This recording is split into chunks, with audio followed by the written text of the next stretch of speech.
हवाई अड्डों की आउटसोर्सिंग से क्या फायदा होगा, तफसीलात जानते हैं इस वीडियो में।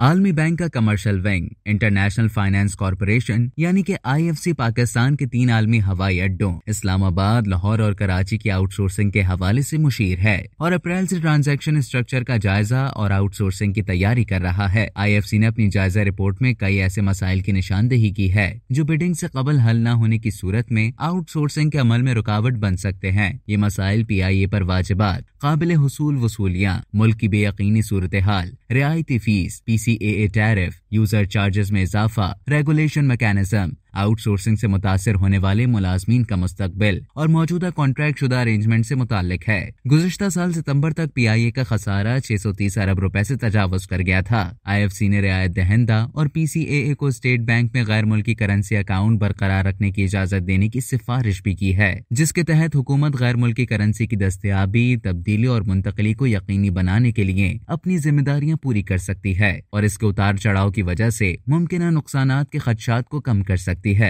रिपोर्ट में इस बात की भी निशानदेही की गई है कि एयरपोर्ट पर सर्विस को बेहतर बनाने का इन्हिसार ज्यादातर हवाई अड्डों पर काम करने वाले सरकारी इदारों की कारकर्दगी पर होता है। इसलिए इन मसाइल को फौरी तौर पर हल करने के लिए मुदाखलत और पॉलिसी इक़दामात की जरूरत है। 31 मार्च को इक़्तिसादी राब्ता कमेटी ने ज़र मुबादला हासिल करने के लिए मज़कूरा तीनों हवाई अड्डों की आउटसोर्सिंग का फैसला किया था। बादज़ा गुज़िश्ता मखलूत हुकूमत ने ट्रांजैक्शन एडवाइजर्स को कहा कि वो लाहौर और कराची के हवाई अड्डों की आउटसोर्सिंग रोक कर इस्लामाबाद एयरपोर्ट की सोर्सिंग पर तवज्जो मरकूज करे। वजारत खजाना ने इस्लामाबाद इंटरनेशनल एयरपोर्ट को 15 साल के लिए आउटसोर्स करने की मंजूरी दे दी है।